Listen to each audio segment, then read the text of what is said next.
the animation, co-production, and financing panel, just to make sure that you're in the right room. If you're not, stick around. This might be more interesting than you think. So co-productions has really become a way of life, a effect of life for a lot of us in the broadcast, particularly in the animation industry. The world's getting smaller, budgets are getting smaller, so it's become a very natural and in fact necessary partnership model for creative reasons, for financial reasons, for commercial reasons. Usually in a content conference like this, invariably you will have a panel like the one here to discuss about the ins and outs of co-production. And for good reason, because it's really an important aspect of our business. No two co-productions are exactly the same. It always depends on the types of projects, the types of partnerships, even the timing. So it's always a worthwhile subject to revisit. And today we have a really esteemed panel of speakers who will be talking about co-productions and financing, all things related. And hopefully at the end of it, with some advice from them, producers out there could sort of tackle this complicated area with a little bit more confidence and optimism. Is that too much to ask? Okay, just before I start, I'll actually do the introductions one by one, if I may. On my far left is Henrietta Hurford-Jones. She's the Director of Children's at BBC Worldwide. Now, Henrietta is responsible for commissioning and developing original programming for the global CBBS channels, as well as manages the global investment process for all children's programming and brand properties across the BBC's commercial arm. Henrietta's actually, she was here for last year's panel as well, so welcome back. And I believe you have a clip to show. I do. Is it possible we can roll the clip? Yes, the clip I'm showing is actually, it's from our Asian feed, just some sizzle. But it's reflective of what we do globally, so I believe we. Welcome to the wonderful world of CBeebies. The channel loved by children and trusted by parents the world over. All because our programs make learning fun. Wow.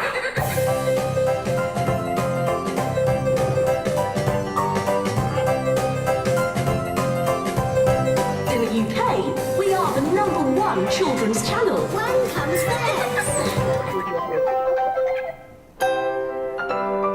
CBeebies offers a safe environment where young children aged between 0 and 6 can learn through play.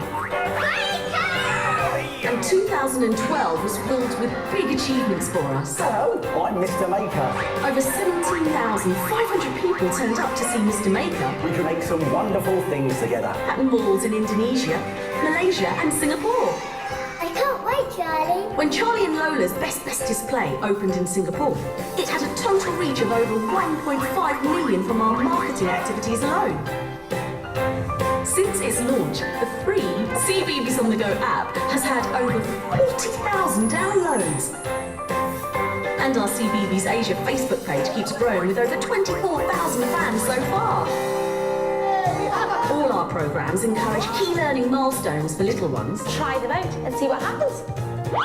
Where tiny tots begin to discover the world and make some new friends along the way. We set young minds free with shows that stimulate kids' imaginations and creativity.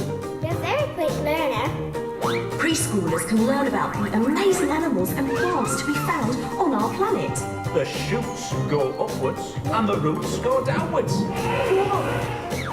Our little learners explore numbers, counting, and science. Well done, inventors. In a colourful and interactive way.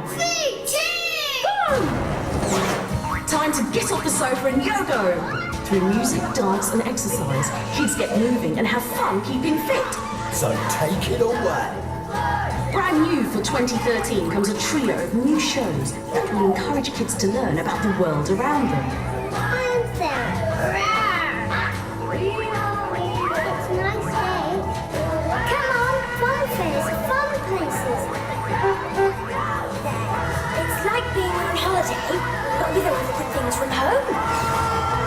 Join us, play along and learn. CBeebies, lighting up little learners.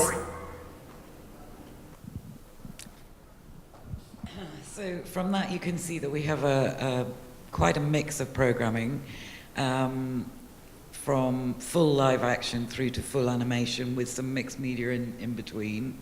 We're very much aimed at we have different sections throughout the day on our channels because we realize that the 2 to 6 that's quite a long journey in developmental terms. So we have different stages throughout the day. Discover and do, get up and go, big fun time, the bedtime hour, where we target the programming to the different age groups within our overall range. And the overall purpose of the channel is learning, but through play, through getting up and going, physical activity, as well as some more overt number learning and so on. And so that really is my main focus, is looking for, in co-production terms, is looking for programming for that preschool age group. I do also look after co-productions for the 7+, but without the channel element, so that's less of an imperative for me, if I'm honest. So I'm mostly focused on that preschool area at the moment. Next to Henrietta is Arne Lohmann. Arne is the Vice President at ZDFE.junior, part of ZDF Enterprises, which is the commercial arm of the German public broadcaster ZDF. A lawyer by training, Arne is responsible for acquisitions and co-productions, and he also oversees the channel's creative board, which sets the creative direction of the company and the projects that ZDF Enterprises co-produces. Next to Arne, we have Barbara Uecker, Head of Programming and Acquisitions at Children's TV for ABC Australia. Barbara has an extensive background in children's programming and production. She helped establish Germany's public children's channel Kicker in the early 2000s, and also held key executive roles in several of ARD's affiliates. She is currently controller of children's TV at the ABC. Welcome. And last but certainly not least, Natasha Malhotra, General Manager, Branded Media and Content, the Walt Disney Company Southeast Asia. Natasha is based in Singapore, and she is responsible for managing the Disney Channel's portfolio, free-to-air blogs, digital branded services, and other branded media. Prior to this, Natasha was VP and GM of the Walt Disney Television International India. She's also held various roles across Asia in the industry, and I believe, Natasha, you also have a video you brought with you? Yes, we do. Should we roll that? Just before that, if I could just give a sense of what you're going to see. You know, our goal here in Southeast Asia is really to create a locally relevant kids and family entertainment brand that kids and parents can trust and enjoy. And at the heart of that is really our content. And television is key to the strategy to really drive our brand, our characters, and our franchises. So the 3 channels that Ervin just mentioned, Disney Channel, Disney Junior, and Disney XD, are available across 11 countries in Southeast Asia.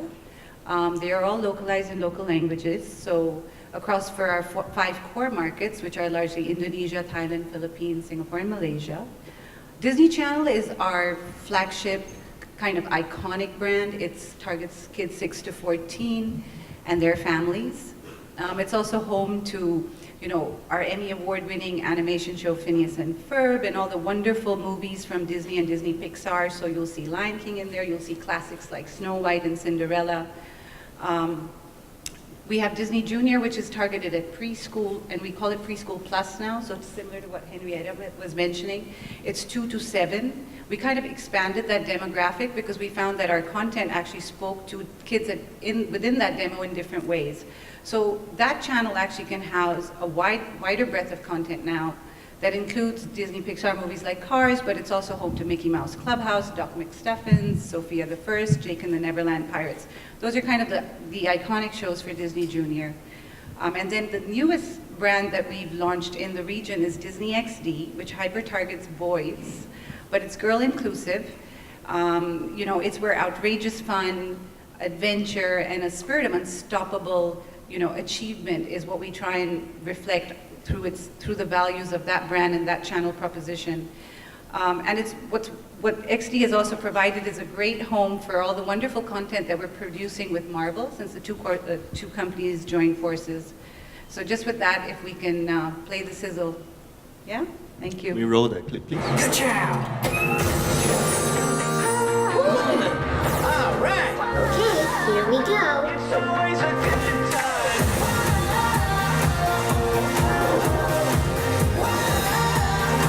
I'm so excited. Way to go! Hey, everybody, it's me. Bro hug, bro hug. Poems are amazing, definitely. Gee, Score!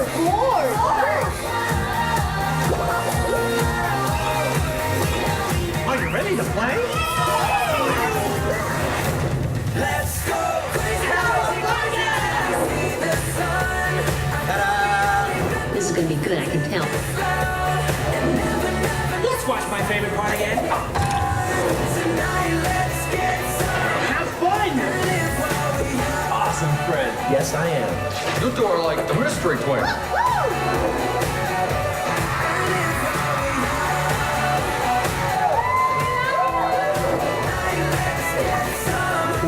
Use the most of your imagination.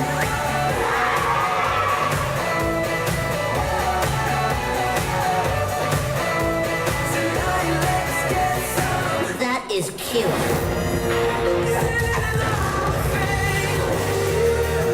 I'll do my Cuban thing. This is beautiful.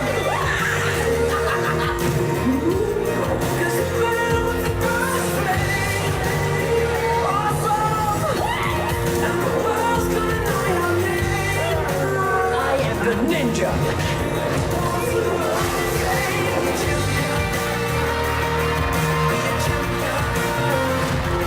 You have more power than you realize.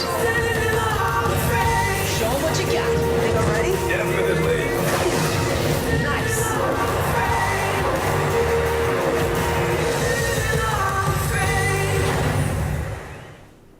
Great, awesome. I forgot to introduce myself actually. That's how modest I am. My name's Ervin. I run a production company called Robot Playground Media, based in Singapore. But enough about me. This panel really sets the stage, sort of kicks off the ATF animation lab that's going to be happening over the next 3 days. It's the first time that's happening here at the ATF. So it's 3 days of, I would think, pretty intensive closed-door presentations and pitching from producers all around Asia to broadcasters. These, ladies and gentlemen, are just 4 of them. And there are many other that will be participating in these sessions. I think total we have something like over 30, close to 40 projects that will be pitched by producers across the region. So, by the way, just before I start, there's actually going to be a Q&A session at the end of the panel, obviously, and this is actually the website in which you can go onto to enter your questions and look at some other questions posed by other people, other members of the audience, and you can actually vote them, and I would actually read out the questions that's been voted the most at the end of the panel. So that's something to you can look at throughout the panel. But going back to the ATF lab sessions, I just want to start off by maybe asking the panelists, what are some of your expectations over the next 3 days? The kind of projects you might be looking for, that to fit your programming and your brand, your channel brand, and any advice for the producers out there. Just a show of hands, how many of producers out there that will be participating in the presentations over the next 3 days? Can we have a show of hands, please? So, okay, I'll multiply that by 3 because the rest are probably quite shy. So pretty much the whole room is participating. So yeah, I think maybe we can start with Arne. What are some of the things you'll be looking out for the next 3 days of fun and laughter behind closed doors? Yes, so I'm really looking forward to new projects and also establishing new partnerships, because we are doing, the ZDF group is doing about 20 co-productions per year, and this is in live action and animation. It is for the preschool target group, of course, for the 6+ demographic as well. We are doing series, we're doing movies, so all kind of things. and I'm really looking forward to really find new and inspiring projects here. And a part of that, as I said, we are always looking for building up new relationships, because we not only like to do one thing or one production with a company. I think especially when you're doing co-productions, it's important to establish long-lasting and long-running relationships, because to find out really that you're having a mutual goal and you're really pulling the strings into the right direction, that's the big challenge in co-production. And so we would like to do not only one project, but then in future, hopefully several co-productions with new partners we are finding. And Barbara, what do you hope to walk away, at the end of these 3 days? You'll be seeing a lot of projects. Yeah. Yes. Well, let me start with giving you a quick overview. I don't have a sizzle reel, but it's in a way a combination between these two reels that we've just seen, maybe even better. So there are quite a few shows we have from CBeebies on our preschool channel. So the ABC at the moment offers 31 hours of kids content per day across 2 dedicated channels and a few hours at this stage on the analog channel ABC1. So we have ABC for Kids aimed at a preschool audience, 13 hours per day. And then there's ABC3 for our school-age audience with 15 hours per day. And we experience a similar thing. There is, of course, a crossover. There are some kids that are sort of starting to grow out of the preschool channel, but still having their favorite shows that they're watching on the preschool channel. And then there are some younger kids that are already looking into the world of the school-age channel ABC3. And it's always a challenge if you have 2 channels that you make sure the great audiences you usually have as a public broadcaster in the preschool world, that you make sure they transition on to the new channel, the school-age channel. We do specific campaigns to achieve this. So again, as what you're trying to achieve, Australian content is very important for us. On ABC3, we have a 50% Australian content quota. And sort of a self-imposed 25% content quota, Australian content for the preschool audience. What I'm looking for is more exciting projects that would sit well alongside the great content we have on ABC for Kids and ABC3. Since Disney acquired Marvel, there is a bit of a void in the marketplace, I'd say, for action-adventure for boys. We do have great success with, for example, the old Marvel heroes like Iron Man, Wolverine, the Avengers. We do have Star Wars Clone Wars on ABC3 that does very well, but I feel there is definitely a void. Come up, please pitch great action-adventure concepts. That's very good. At the same time, we're always looking for exciting new preschool shows, and comedy is always a winner across all different age groups. Yeah, I think that's what I'm looking for. And Natasha, obviously you have looked at, in fact all of you have looked at the entries, so you've chosen the projects. So you kind of going into these sessions knowing what you'll be looking at. You're just really meeting the producers. Any advice to the producers out there?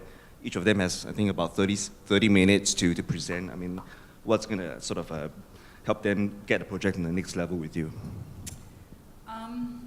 I think firstly we are really excited at this opportunity, to meet this creative talent pool that exists in the region and hear the ideas out there.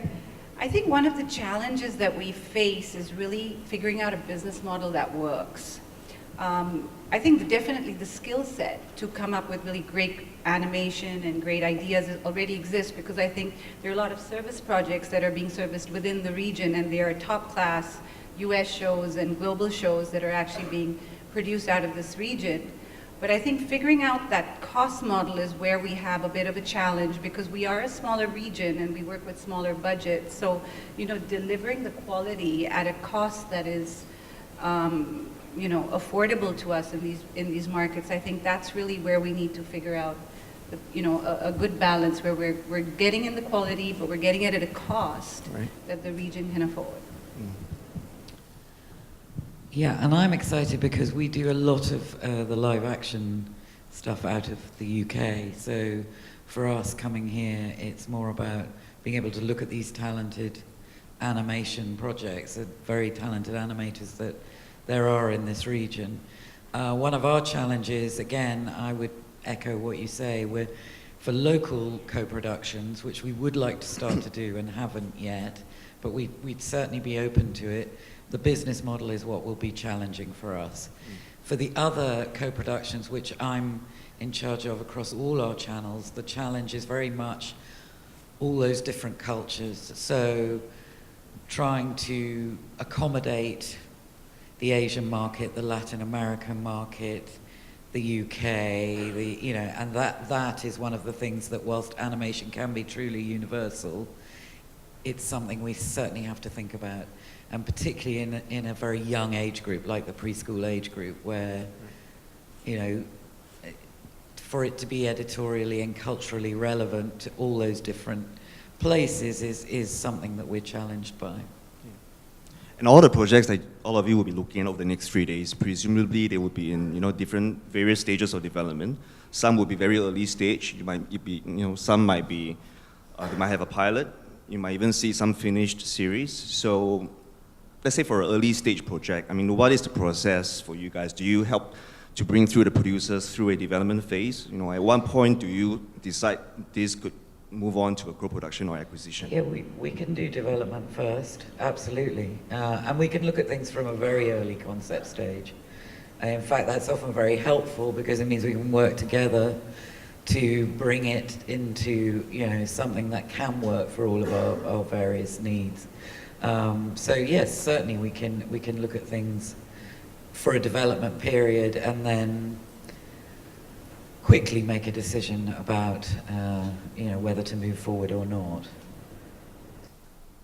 Arne, maybe you can also expand. Yes, it's the same. It's the same for us. We are looking really at the project at an early stage, looking at the concept, and then when we are already convinced that the concept might be something for us, we also would invest in the development and doing the development jointly. So I think that's important to already join in that phase to be really sure that it will be target fitted also for us.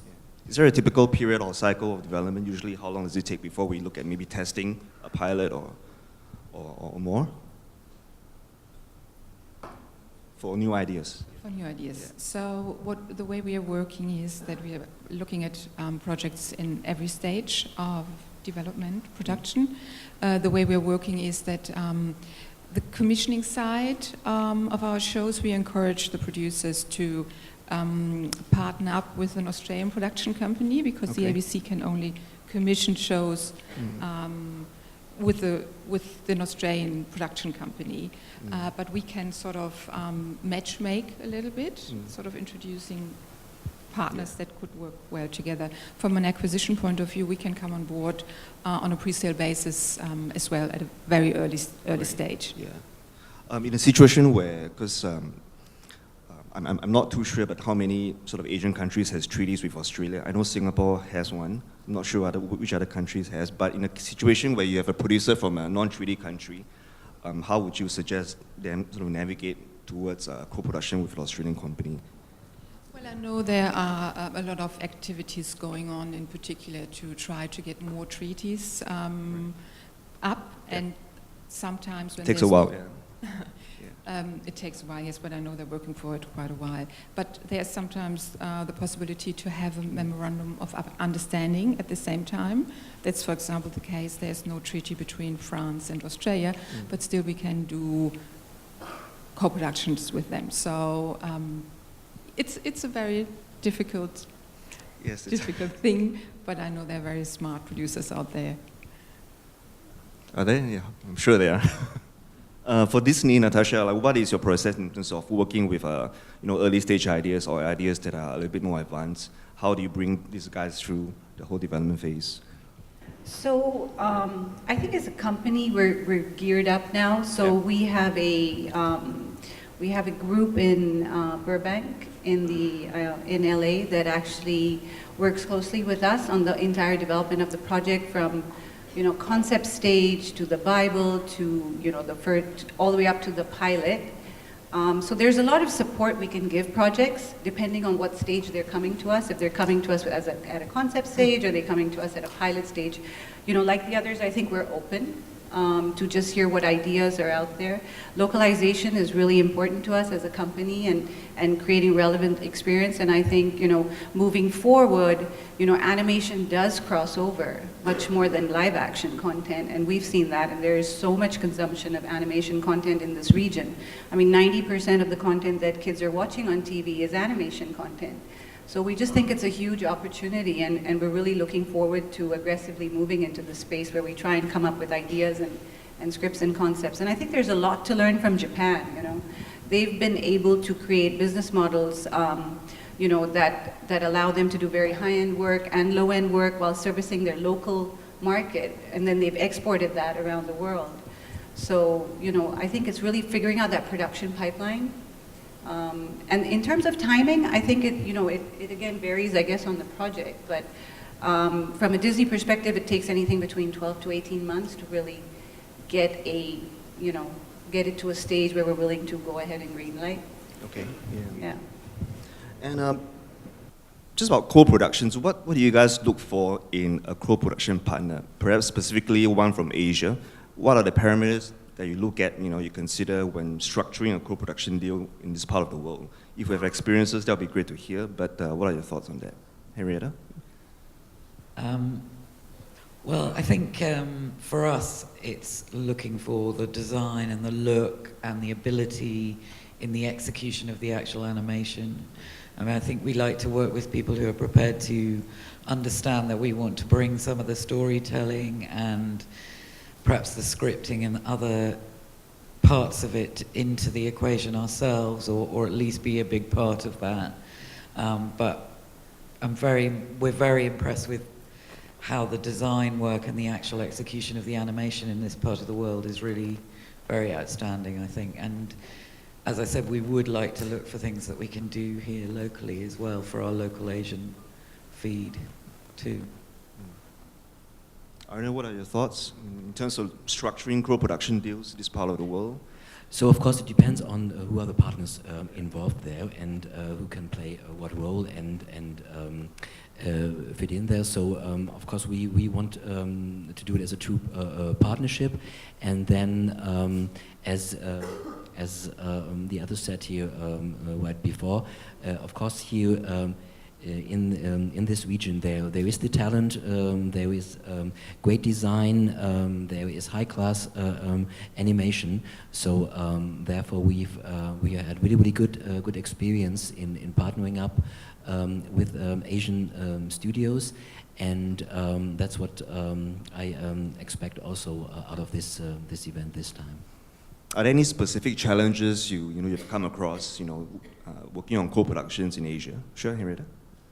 Well, I was going to say just generally, which I didn't say before, I think the challenge, I go back to your earlier point, is the money.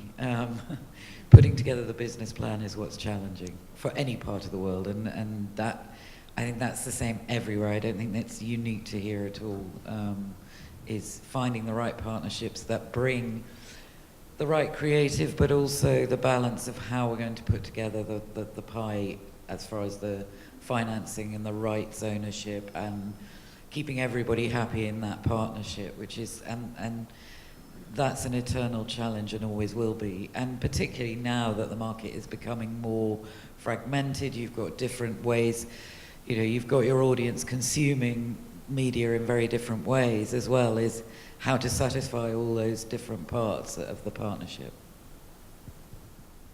Barbara, ABC have done several co-productions in Asia. I mean, what are some of the challenges you've come across? How do you think projects here could be better structured, perhaps? Is it still comes down to financing essentially, or? Yeah, well, I think the financing is probably really the most challenging aspect of structuring these deals. We do have quite a few co-productions going. We've done 156 episodes of Bananas in Pyjamas here in Singapore, and I'm very happy and personally involved because I was looking after it. So I think that was a great success story, and I know the series sells very well around the world. And we do have a co-production with CCTV in China, the second, where we are sort of finalizing the post-production at the moment. We do have a beautiful series in development with Korea, so we do work with different Asian countries. And each project is unique and different, and I personally feel that Asia is such an amazing creative hub, and so many absolutely mind-blowing, beautifully ideas and designs are coming out of the region. I think there's probably still, there are different traditions in storytelling. I think that's no secret. That's the case, and I think it's a process how we bring all these different cultural aspects together to create great shows. And in your experience, like, do you feel there's anything creatively perhaps that sort of sets a lot of Asian producers apart, into whether it's a design, whether it's an idea, whether it's the stories that they tend to want to tell, that makes them sort of different partners, creatively from producers from the rest of the world? No, I think Barbara is right when she was mentioning the storytelling. Of course, for preschool, it's easier to really find common grounds, and so for the 6+ demographic, of course, we have to try a little bit harder to find really stories that would work really globally, and I could maybe give you one example. We did a co-production with China called Shaolin Wuzang, and it's a story about three kids, and they are the reincarnation of the Shaolin monks, and they had to fight a demon. And this is basically a Harry Potter story, and it's based on Chinese mythology, and because those stories they really have a universal appeal, and it works globally, it works all over the world, and those kind of stories can travel. And then, of course, there are always needs for local stories. You can't do everything globally. I think that's clear. But if you want to do a co-production, of course, you have to find those stories. You have to find those characters that have a universal appeal. I mean, one of the reasons co-productions are so prevalent, obviously, also is because it allows producers to enter or penetrate new markets. I mean, certainly a lot of Asian producers, they want to use these partnerships to be able to bring to new markets in North America or Europe. But at the same time, I think it works both ways. For someone like Disney, where you have a pretty strong presence in this region, and you've been starting to drive local content within the regional territories. I mean, what do you think are the implications in terms of content origination out of Asia? So, we have been supporting the animation industry for quite a few years through an acquisition strategy, right? So local shows like Super Strikers and Bobo Boy have aired on our channels in the region, but Super Strikers has also aired on Disney Latin America, for example, as well as EMEA. So, I think there is a lot of potential for shows from here to cross cultures and work globally. And like we've been all, I think, reiterating, there is a fantastic creative talent pool. I think it's also, I'm not sure about how your channels are structured, but because we are so many territories, we can also help fund by bringing other channels into the mix. So, we've got a co-production going on in Japan right now. For Marvel. That's about all I can tell you because it's a big secret, but we've got a lot of co-production happening in China as well, where we're developing shows that are being made for the Chinese market, but to Arne's point, they're universal stories with compelling characters that we all believe will actually work even in our markets. So I guess my advice is really that when you try and do something too generic, it doesn't work anywhere. So though we have our own rich heritage and culture and tradition, I don't think we should try and avoid it, but I think we should We should really look at what's the story and what's the character that's going to make that a compelling proposition, rather than try and do a one-size-fits-all sort of creative approach, because then it just ends up being very neutral and it doesn't work anywhere.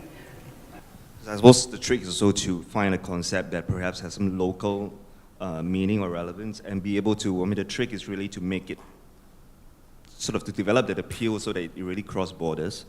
I mean, Henrietta, you also have a regional presence. What's your perspective towards content development? It's interesting because we're still quite a young channel, only a few years old in most of our international regions. So we've so far been taking, for the most part, English, British talent out.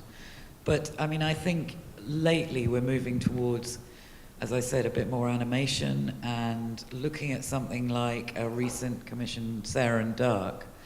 It goes a bit, it is an English show, it was English producers, but what it does do goes to Natasha's point, I think, which is the creator is involved in the show, in the production, and that shows in the way that the writing is developed, the character, the fact that it is quite quirky, it's quite unique, somewhat eccentric even, one might say, in perhaps a very British way, but it's traveling for us extremely well. And so it goes to your point, Natasha, about having, I guess, not trying to be all things to all people, but taking something, and to Arne's point about the storytelling and the rich culture, taking something that comes from somebody's passion, somebody's creation, it doesn't matter where it is, I think, and developing that so that you have something that has integrity and you know, is somebody's passion. I mean, I think Asia's always been interesting because you can say Asia is pretty fragmented in some ways, but at the same time there are a lot of common threads that resonate throughout the region, whether it's in terms of thematically or stories and folklore and whatnot. Just a broad question, what do you think is what's your outlook for the Asian animation market going forward? In terms of supply, in terms of demand? Yeah. Barbara, sure. I hope to find a few great projects that I will be able to put on ABC for Kids, so ABC3, in 2014, 2015. Arne, is Asia going to become increasingly important market for you? Sort of. Yes, because as a lot of great animation is coming out of this region, it's becoming more and more important for us. And apart from the cooperation we did with China, we did as well a preschool show called Dragon with Korea and with Canada, which was quite a challenge.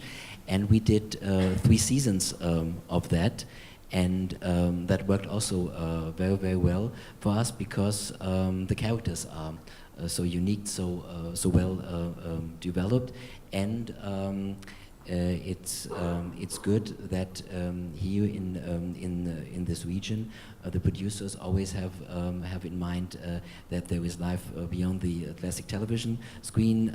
So there are also then concepts developed for the second screen and for games, for all those kind of things that really helped up building a brand. Sure. Something else to add? Well, I was just going to say that's a very good point. I think that's where here in particular, in this region, as you say, not that it's all one or the same, but in this overall region, that idea of second screen, of digital, of other platforms and ways of consuming for children to consume has really been very groundbreaking compared to other parts of the world. So I see no reason why that's not going to continue, and that Asia will still be one of the most important creative hubs for this age group, definitely. Yeah, I mean, not only as a creative hub, but even from a consumption perspective, right? I mean, this is a large, there's a large appetite for animation content in this region. So you've got the consumer, and we've got an incredibly talented pool of companies already out there who are already producing great work. And so I think it's just about coming full circle now on the original IP creation side, about really creating those stories and characters that can originate from this region and even go global. Interesting that you touched upon the, second screens and also evolving consumer patterns. I wanted to also touch on some of these transmitter developments, particularly, when over the next 3 days you'll be hearing a lot of projects. So when it comes to transmitter elements for a given property, sort of how early on do you consider that as part of the overall project appeal? Is that something producers should be thinking of upfront, or do you believe that transmitter elements will, it's natural extensions of a good idea or a good show? And is that part of a co-production budget, if you go into one such partnership? Of course, by the end of the day, it has to be a good show. It has to be a good story, and I think content is still king. So it has to be really something that the audience would like to have. So it's, I think, no good really to do it too theoretically and really have then all the bits and pieces put together just to have something on the second screen or on the game side and so on. It has to be something that fits to the brand. It fits to the original show, which has to have a life of its own, because it should not be merely a vehicle for all those kind of secondary elements. So it really depends on what the show is about, and if it's really, of course, then if it's really a good fit, then it's great to have those elements as well. And of course, you have to have a budget for that as well, because then it comes down to the financing. Again, the big challenge, and of course you have to have a budget for that, because it's expensive to develop those kind of things then as well. And so for some of the co-productions, we have then of course quite a big budget as well for those gaming elements, for example. We are doing a show which we are doing a show where we're actually launching in the UK on the website first, a year before the show will hit television. But again, to Arne's point, we developed the concept for the show already, so it's not as if we're developing the digital first and then going into. I mean, I think there's always got to be the characters, the story, the point of the show, and certainly in preschool, that's the television is still the #1 media for how those children are consuming. The fact that they also love tablets and even at the age of 2 or 3 are completely cognizant of those is an extension still at this point. The show on TV is where we're still focusing the attention. Yeah, so together with the BBC, we were doing a live action show called Wolfblood. It could have been also animation. But it is live action. I'm just mentioning this here because there are games also developed at the same time for the show. 3 really great games with a big budget. There are special webisodes there as well. And as Henrietta said, it was really done jointly with the development of the series. Then of course, and I think. That's of course, especially when you have several seasons, this is what the audience demands, because they want to dig into that world and not only watch their favorite show on television, but also on the second screen. Well, I've got one question before you open up to the questions. This is just something that I'm curious about.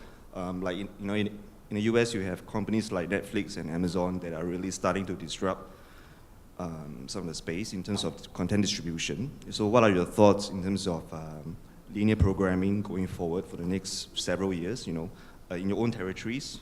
Because invariably this development is going to happen, presumably in Asia as well. But, starting with your own territories, is that something that is back of your head, or you're already, actively looking at what are the implications for content distribution to your audiences?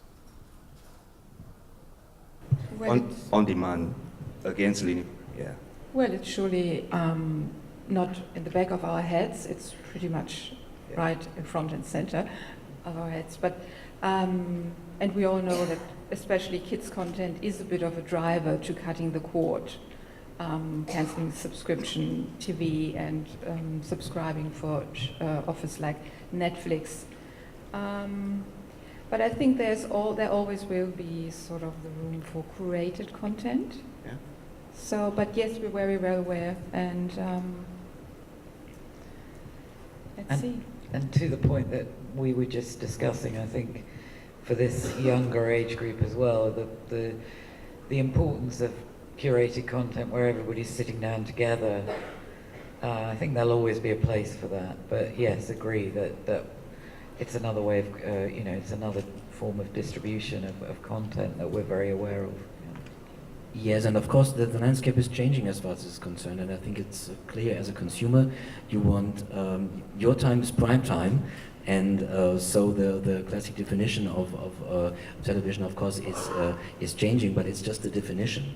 And I think all the broadcasters, they have, of course, an online offering. They have a kind of a player where you can watch the shows. Then, of course, at the time you really have the time to do so.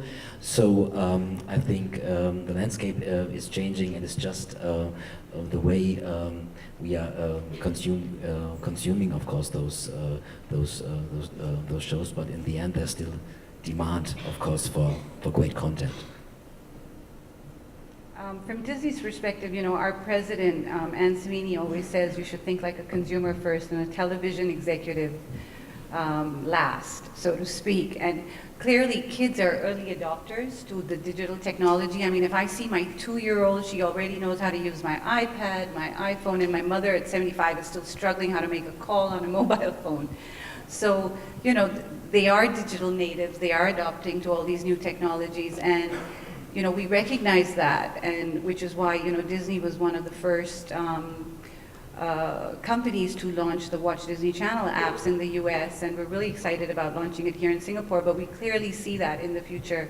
And my boss always jokes, he goes, that's why I didn't say that you were the television head, because it's going to move from a linear world to a non-linear world at some point in the future, where kids will be watching what they want, when they want, where they want. But the good thing is, for now, we're finding that it is incremental to television, so it's not cannibalizing television viewership. Yeah. It's incremental viewership, so it's really being able to hand them that iPhone if you're, in a car, or if they're in a mall, in a restaurant. So it's on the go more than at home. Yeah. Okay, we've got a few minutes left. I'm going to start to go through some of the questions that you guys have posted on the website. Obviously, I'm going to start with the ones that has the most votes, which is interesting because the first question is it's explicitly for Disney. Wearing my glasses. Well, I'll read off the question. So just do your words. How many shows Disney is commissioning for its Asia feed every year, and what is Disney's typical investment? Okay, so that is actually a very good question. Firstly, this is our first year out there looking to commission and work on co-production. So the good thing is that we haven't done it before. It's a work in progress. This is our first baby step, so to speak. So there are no commitments in terms of the number of shows. We haven't really, detailed or fleshed it out in terms of strategy. We want to see what's out there first, really suss out the market, check out the talent pool, work closely to just figure out what is the potential. So I can't really give you a number, but we are committed to working with the production companies around the region to come up with stories and characters and shows that will resonate for our audiences within the region. Okay, I think we have time for maybe one last question. Time's up, please wrap up. Okay. Last question. Are you looking for neutral sex, neutral gender, I presume that's what you mean. Are you looking for neutral gender animation, or it must be just for girls or boys? And this is quite neutral sex. That's interesting. Yeah, I wouldn't know what neutral sex is. Yeah, some of you may. But yes. Neutral gender. Yeah. So basically, for each of your. Yes. Yeah. Yes. So BBC is neutral sex. Yes.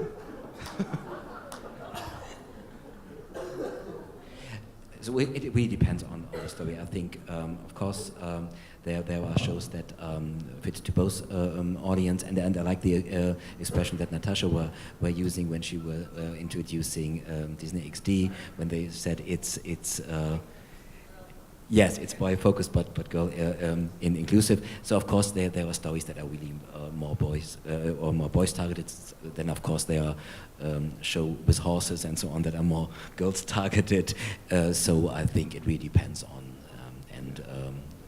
it's really fine to have it both ways. Yes, same thing for ABC. We are interested in girls-skewed programs, boys-skewed programs, and gender-neutral programs. So it's about the concept. And Disney, we have 3 distinct brands, which is why I really wanted to share that with you. So, you know, Disney Channel, Disney Junior, Disney XD. So it really allows a wide breadth of content targeted across the demographic to really sit across all 3 channels. Well, that comes to the end of our panel. On behalf of Reed, on behalf of the audiences, I'd just like to thank each and every one of you for your time. Stay neutral, stay sexy. But that's all we have today. Thanks very much, and have a good animation lab the next 3 days. Thanks.